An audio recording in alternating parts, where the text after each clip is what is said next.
Last week, Ubisoft brought us out to San Diego Comic-Con to cover Star Wars Outlaws. I want to say a huge thank you to them for giving us the chance to interview the developers, and that video is out now if you missed it, but we also got to see the panel itself. So today I wanted to talk about the 10 details that excited me most to learn as we prepare for the first open-world Star Wars game. First up, let's talk about connections to Star Wars comics. The current run of the flagship series, Darth Vader, Dr. Aphra, and Bounty Hunters all take place at the same time as the game.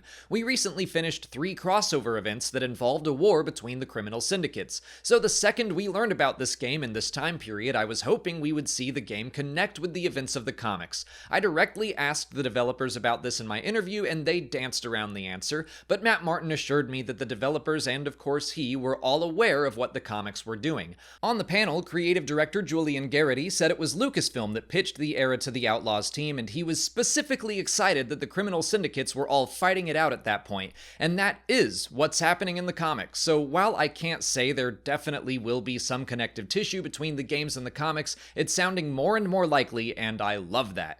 Diving into the main character of the game, narrative director Naveed Kaveri said that Kay Vess is a rookie scoundrel to the underworld. I think that makes a lot of sense for gameplay and the reputation system. None of the syndicates will know Kay at the start, but over time the player can rise in notoriety. I also think it's a smart narrative decision because it allows the player to learn alongside Kay. Star Wars fans know of a lot of the syndicates of the galaxy, but we don't often take the time to see what really sets them apart, what makes them all unique to one another outside of where they call home. I'm psyched to learn more about all of them, which probably means I'm going to get Kay caught in some gunfight because I was searching for lore on Black Sun instead of quietly escaping, but that brings me to my next detail. Garrity used a term in our interview that I loved, hoping that players would be distracted by curiosity, calling it a core philosophy of the game, which I also think is a hallmark of a good open world game in general, knowing what you are supposed to be doing, but seeing something interesting off in the distance and wanting to explore it.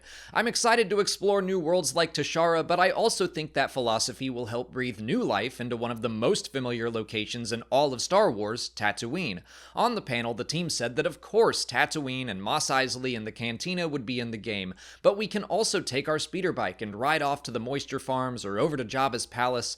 There was concept art of new, interesting areas we had never seen before. If you watch this channel, you know I make jokes about how often we go to Tatooine or desert planets in general, but it makes complete sense that Jabba would be involved in this story, and the prospect of exploring new corners of Tatooine for myself has got me pumped.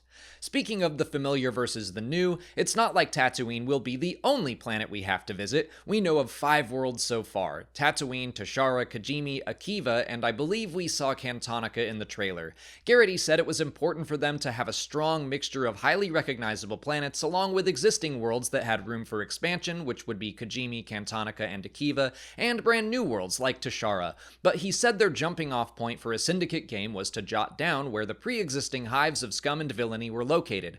That doesn't mean they will all wind up in the game. For example, we know that the Pike Syndicate has a deal with the Empire on Tashara, so that might be where we see them most instead of their homeworld, Obadiah. But when I think of pre-existing hives, my mind jumps to Nar Shaddaa, or maybe Mustafar, where Black Sun had a base, Ord Mantell, the Ring of Kafrene, Daiyu. There are a ton of planets in that list, and they all sound fun. As for something that falls under the new category, we got some details on the Ashiga clan, the criminal syndicate created for the game. They are Malitos, the same species as Sarcoplank, a background character from The Force Awakens that has popped up in some books and comics as well. They are described as a hive mind, so they don't have a Jabba-like figurehead or leader, and that right there is exactly the kind of thing I'm excited to learn more about. How does each syndicate set itself apart from the others? What are their advantages and disadvantages when it comes to building a reputation with them? It definitely sounds like there will be consequences to losing reputation with a syndicate. On the panel, it was stated that betraying Jabba, for example, would cause him to send bounty hunters after you. I imagine that's a go-to move of several of the syndicates. This wasn't confirmed, but that immediately had me going down a rabbit hole of possibilities. One little betrayal, you'll probably just have a small bounty on your head, and only the newbie, wannabe Toro Calican types will come after you. But if you keep betraying the same syndicate over and over, a bigger bounty, and then maybe each syndicate could have like their go-to hunter. Jabba would of course eventually send Boba Fett, or maybe Chrysanthemum could be in the mix. Crimson Dawn has ties with Dengar. The Big Six from The Empire Strikes Back could all potentially be chasing you like Mr. X in Resident Evil, which is a terrifyingly fun proposition. Moving on to Kay's ship, the Trailblazer, first it was confirmed that there will be some customization options for the ship along with Kay, her speeder bike, and maybe even Nyx. I was glad to see some customization for the ship specifically just because my impression of it from the trailers was that it hadn't been changed since it was built, but my guess was that over the course of the game we could modify it, the same way the Millennium Falcon is a heavily modified YT-1300.